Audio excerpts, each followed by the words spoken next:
지금부터 성경에 말씀하는 선교라는 책에서 사도행전에 대해서 설명하고자 합니다.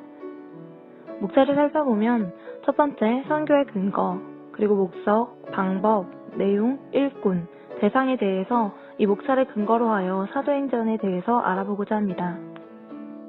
네, 먼저 1장 선교의 근거에 대해서 말하겠습니다. 선교의 근거에는 세 가지가 있습니다. 첫 번째로 주님의 명령, 두 번째로 부활 사건, 세 번째로 성령의 강림입니다. 네, 주님의 명령에서 사도행전에서 선교의 근거가 될 수 있는 가장 중요한 핵심 포인트는 가장 먼저 주님의 명령이라고 할 수 있습니다. 사도행전 1장 8절 오직 성령이 너희에게 임하시면 너희가 권능을 받고 예루살렘과 온 유대와 사마리아와 땅끝까지 이르러 내 증인이 되리라 하시니라 라고 말씀하고 있습니다. 제자들이 가장 가져야 될 주된 관심사는 예수께서 시작하신 하나님 나라의 증인이 되어야 된다는 것에 있습니다.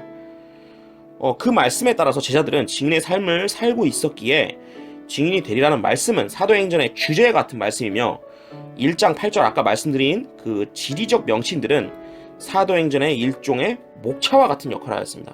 즉 1장에서 7장의 지리는 예루살렘으로부터 8장부터 11장까지는 온 유대와 사마리아, 그리고 11장부터 28장 마지막 부분은 땅끝이라는 순서를 갖고 전개하고 있습니다. 두 번째로 부활 사건을 들 수 있는데요. 사도행전의 선교 근거는 부활 사건이라고 할 수 있습니다. 또한 사도를 뽑는 자격 요건 가운데서도 사도가 될 사람은 예수의 부활하심을 증거할 사람, 사도행전 1장 22절 항상 우리와 함께 다니던 사람 중에 하나를 세워 우리와 더불어 예수께서 부활하심을 증언할 사람이 되게 하여야 하리라 하거늘 이라고 설명하고 있습니다. 조건을 붙이고 있죠.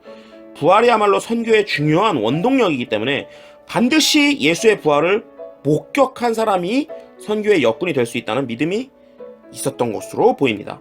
세 번째로 성령의 강림입니다. 사도행전의 선교 근거는 성령의 강림이라고 할 수 있습니다. 사도행전 1장 4절 5절에 사도와 함께 모이사 그들에게 분부하여 이르시되 예루살렘을 떠나지 말고 내게서 들은 바 아버지께서 약속하신 것을 기다리라. 요한은 물로 세례를 받으리라 하셨느니라 라고 말씀하고 있습니다. 성령님께서는 사도들이 그들의 선교를 예수님의 사역과 연속 선상에 있게 하셨고 같은 목적과 같은 능력과 말씀으로 하나님 나라의 확장을 위해 헌신케 하셨습니다. 두 번째는 선교의 목적입니다. 선교의 목적에는 두 가지가 있는데요. 첫 번째는 전도와 구령입니다. 사도행전에 나타나는 사도들의 선교 목표를 보면 그들의 선교 목표는 예수께서 이루신 구원을 전하여 영혼들을 구원하는 일입니다. 마찬가지로 사도행전 28장 31절을 보시면 그들의 선교의 목적은 하나님의 나라를 전파하고 예수 그리스도의 모든 것을 전하는 것임을 알 수 있습니다. 두 번째는 선교의 목적은 자립교회의 설립입니다. 특별히 바울이 세운 교회들을 예로 볼 수 있는데요. 바울은 자신이 세운 이 교회들을 자치, 자립, 자존하는 교회, 즉 스스로 선교를 수행할 수 있는 선교 지향적인 교회들로 성장하도록 돕고 이 교회들이 주변 지역을 스스로 전도함으로써 로마 제국의 동부를 복음화하고자 하였습니다. 그리고 그 복음을 받은 사람들이 함께 모여 신앙을 나누고 서로 격려할 수 있는 교회가 세워지지 않으면 선교는 무의미해지므로 교회 설립은 바울 선교의 중요한 한 목표임을 알 수 있습니다. 3장 선교의 방법입니다. 네, 선교의 방법에는 5가지가 있습니다. 먼저 예수의 이름과 능력을 보여줌, 말씀의 선포, 복음의 능력으로 변화된 삶을 보여줌, 협력 사역, 현지 지도록 양성을 통한 자립교회의 설립 이렇게 있습니다.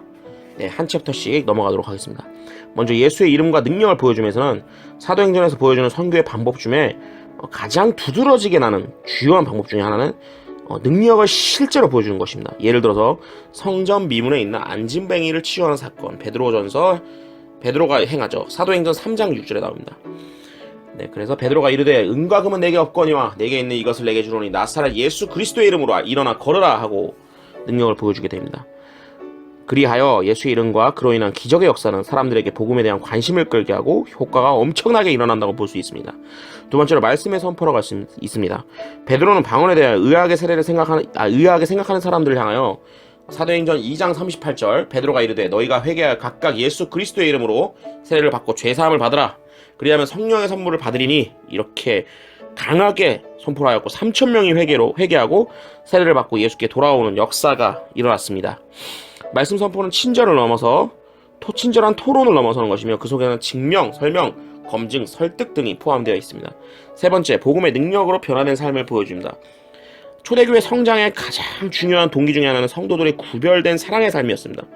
그러면서 성령께서 저들 가운데 함께 계시면서 사랑할 수 있는 능력을 주시고 천국에 대한 분명한 소명을 주셨기에 그것이 가능하게 되었습니다. 그 예로 사도행전 2장 44절 46절 믿는 사람이 다 함께 있어 모든 물건을 서로 통용하고 또 재산과 소유를 팔아 각 사람의 필요를 따라 나눠주며 날마다 마음을 같이하여 성전에 모이기를 힘쓰고 집에서 떡을 떼며 기쁨과 순전한 마음으로 음식을 먹고 라는 말씀으로 예를 들고 있습니다.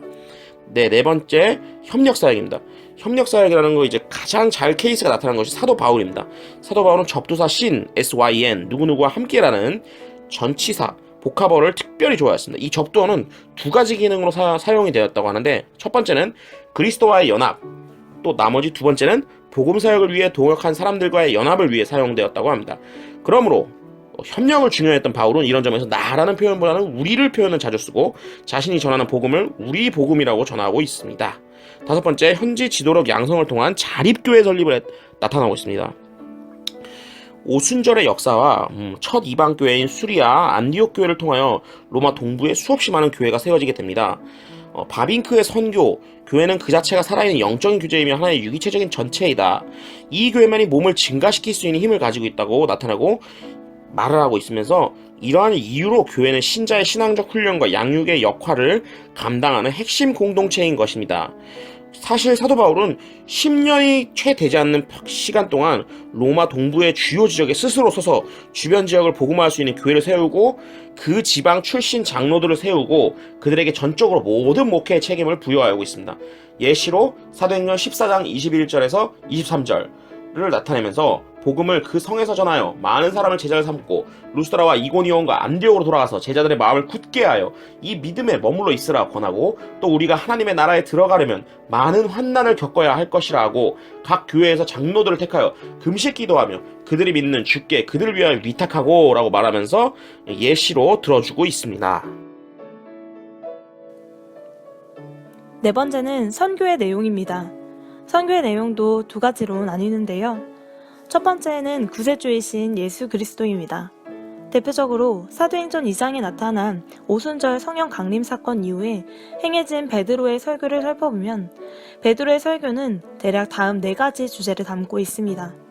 첫 번째는 성령의 오심으로 구약의 예언이 성취되었고, 두 번째는 나사렛 예수가 주님이시며 그리스도이심이 입증되었으며, 세 번째는 성령의 임재가 증거된 바와 같이 죽음을 정복했고, 네 번째는 회개하는 자들에게 이제 죄 사함과 성령의 은사가 주어진다는 것입니다. 이 모든 것의 포인트는 한마디로 예수 그리스도가 구세주라는 것임을 밝히고 있습니다. 두 번째 선교의 내용은 환난의 복음입니다. 예수를 믿고 구원을 받은 사람들의 삶은 자유 대신에 억압을 받고 편안한 삶 대신 쫓기고 핍박받는 삶을 살게 됩니다. 또한 인기 있는 삶에서 소외되는 삶을 살게 될 수 있음을 보여줍니다. 즉 구원을 받으면 이 땅에서 편하고 잘 되는 것이 아니라 사도행전 8장 1절을 보시면 알 수 있듯이 오히려 세상적으로 볼 때는 망하는 삶을 살 수도 있음을 보여주고 있습니다. 그리하여 사도들이 전하고자 했던 선교의 내용은 사회를 개혁하여 잘 사는 복지국가를 만들자는 복음이 아니라 영혼 구원의 복음임을 알 수 있습니다. 5장 선교의 일꾼입니다. 크게 두 가지로 챕터를 설명하고 있습니다. 첫 번째 성령, 두 번째 택함받은 많은 일꾼입니다. 첫 번째 성령에서는 사도행전에서 가장 주된 사역자는 성령으로 나타내고 있습니다. 그러면서 성령의 역할을 세 가지로 설명하고 있습니다. 첫 번째, 성령은 선교의 주도자이다. 선교의 시작은 인간에 의해 이루어지는 것이 아니라 성령의 힘에 의해 이루어집니다. 두 번째, 성령은 선교의 전략가이십니다. 세 번째, 성령은 선교의 동력자이십니다. 성령은 삼위일체 중에 한 위격으로서 성부와 성자와 함께 행하신다고 나오면서 사도행전 1장 8절을 설명하고 있습니다. 오직 성령이 너희에게 임하시면 너희가 권능을 받고 예루살렘과 온 유대와 사마리아와 땅끝까지 이르러 내 증인이 되리라 하시니라. 두 번째, 택함받은 많은 일꾼입니다. 사도행전 7장에 나오는 스데반, 8장에 나오는 빌립이 가장 큰 예시로 나오고 있습니다. 후일에 선교의 전면에 등장한 바울 역시 혼자 그 많은 일을 감당한 것이 아니었습니다. 그 모든 일이 가능하게 된 배경에는 상당히 많은 동역자의 도움이 있었습니다. 브리스길라와 아굴라, 더베의 가이오, 아시아의 두기고, 소바더의 다른 이들입니다. 선교의 주인이신 하나님은 기본적으로 선교를 위한 일꾼들을 택하시고 그들을 통하여 선교를 이루어 가십니다. 다음은 선교의 대상입니다. 선교의 대상을 두 가지로 나누자면 첫 번째는 유대인을 넘어 이방인으로, 그리고 두 번째는 구원의 대상에서 제외되는 자입니다. 다시 세부적으로 보면 첫 번째는 유대인을 넘어 이방인까지 선교의 대상이 확장됨을 볼 수 있습니다. 사도행전은 선교의 대상이 꼭 유대인이어야 한다라는 생각에서 이방인도 구원의 반열에 들 수 있다는 사고의 전환이 이루어지는 모습을 잘 보여주고 있습니다.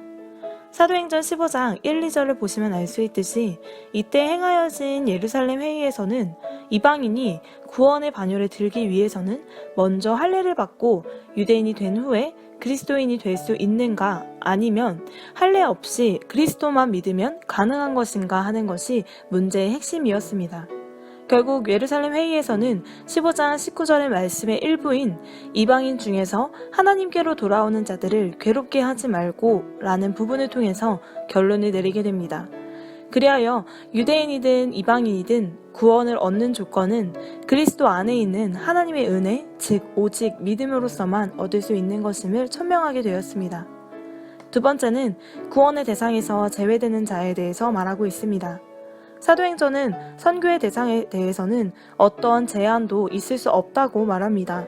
즉 어느 누구도 구원의 대상에서 제외될 수 없고, 그러므로 교회는 모든 일을 선교의 대상에 포함해야 한다고 말하고 있습니다.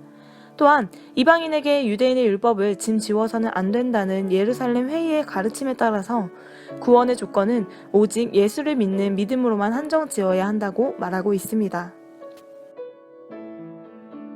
이상으로 성경이 말씀하는 선교의 사도행전을 마치겠습니다.